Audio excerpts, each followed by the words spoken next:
Hey guys, welcome back to my YouTube channel, and in today's video we're going to be doing another build. Now in today's video it's going to be a PvE build, it's not a PvP build, but before we get into it, hit the subscribe button, hit the like button, and also go down in the description, join the community Discord. We're just trying to grow members in it.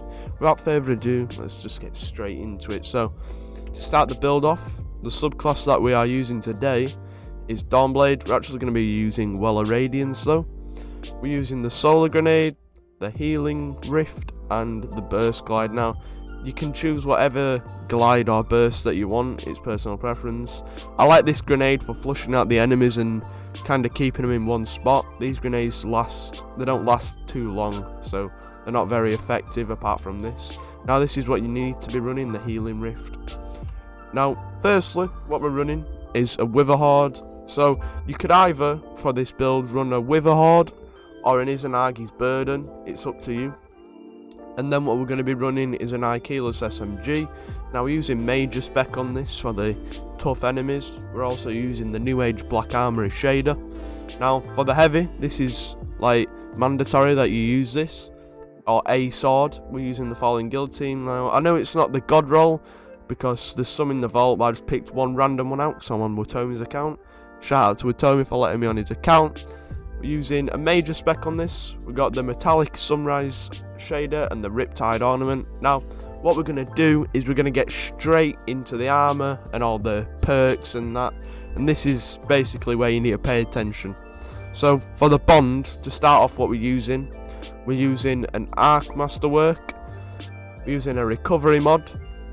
We've got Outreach on, which reduces his melee cooldown when we're using our Rift, which is our class ability. And then we're using an underrated perk in my opinion, and I don't really see many people using this. So we've got Lucent Blade. Basically, while charged with light, dealing damage with a sword gives you bonus sword damage for 5 seconds. Consuming 1 stack of charge with light greatly increases the charge rate for your equipped swords. Now this is going to turn our sword into a mad machine, honestly. Like, if you have, I think, Relentless Blade, I think it's called, as well, or something like that. Basically, you keep hitting the thing for, it stacks up to 5 times with a sword, and you do more damage every single time. And this is going to synergize really well with this Lucent Blade perk. Now for the bond ornament and shader, we're using the Raft Trail Bond, and we've got the Vintage Timber shader. Now, what we're going to do is we're going to move on to the boots. So for the boots, what we're using is an Arc Element again. We've got a Resilience mod on. We're using Absolution, reduces all ability cooldowns each time you pick up an orb power. And then we're also using Invigoration, so reduces melee cooldown each time you pick up an orb of power. Now what you actually could do here is you could run Scavenger, but because we're in PvE we're already going to be getting like loads of ammo anyway, so you don't really need this, but you actually could run Grenade or Sniper Scavenger. And then on the end we're running Taking Charge, so become charged with light by picking up orbs of power. Now, I'll show you the ornament and that as well. So we're using the Lux Souls and the Vintage Timber, for anyone wondering. Now, if we go to the chest plate, we're using Void for this one. We've got another Resilience mod on. We're also using Sword Reserves so we can get more sword ammo for our Falling Guillotine. We've got Concussive Dampener, or I think that's how you say it, Concussive Dampener. Reduces incoming AoE effect from the combatants, so that's like splash damage I believe. Or we could actually run any of these like 4 perks here, or actually some more reserves, it's up to you, it's personal preference. And then on the end perk what we're running is Protective Light, so while charged with light you gain significant damage against combatants when your shields are destroyed. This effect consumes all your charged with light stacks, so everything that you've picked up you're going to lose it all, but you'll like take extra damage resistance anyway, so it'll be all fine.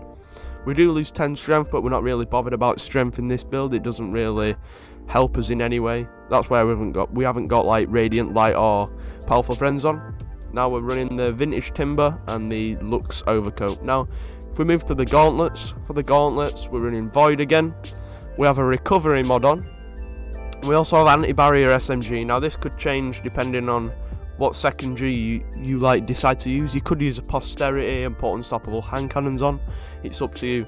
Now for the second perk we're using Bolstering Detonation, so it grants class ability energy when you cause damage with a grenade, or you could run Focusing Strike. So then on the 4th column, we're running High Energy Fire, so while charged with light, gain bonus damage with your weapons. Each defeated combatant consumes 1 stack of charged with light. Now this is going to really help. And then if we go to down here, we got the Lucent Night Sleeve gloves. We got the Vintage Timber shader. Now this is the main part of the build, so if we go to the helmet, we're actually going to be using the Stag Exotic. Now in my opinion this is really underrated. So the main perk is Dearly Departed, grants rift energy when you're critically wounded. On your death, creates a healing rift on your corpse. Now we're using solar. We've got a resilience mod on, ashes to assets, so we get bonus super energy on grenade kills. We also have Kindling the Flame, so while charged with light, reviving a down guardian gives you a burst of healing, consuming 1 stack of charged with light. So this is actually going to heal us if we pick our teammates up, and even if we die, we get a rift for their teammate to, you know, stand in so he doesn't die instantaneously again. Now we haven't actually got an ornament or shader on this, so I've just left it pretty natural, and I've got to admit the Warlock actually does look really sick in my opinion. Now if you have a look at the stats, what we're using, we don't really need mobility. Resilience is really key to this build so we can stay alive longer. You need 100 recovery so we can keep getting our rift. So we're pretty much not going to die in PvE anymore because we're always going to have a rift, and even if we're getting wounded, we're just going to keep getting our rift energy back, and we're on 100 anyway, so we're just going to keep healing ourselves. And also if you see all the perks that we synergize with this build, they're also going to give us more weapon damage, we're going to take less damage, and when we pick teammates up and help everyone, it's just going to help literally everything on your build. So you're going to be like undefeated, you're going to be like the raid boss in PvE. Now, that's all I've got for you guys today, so I really hope you did enjoy the video. Please subscribe, hit the like button, it means a lot. Also join the community Discord, I really would appreciate it. I'll catch you in the next one. Take care.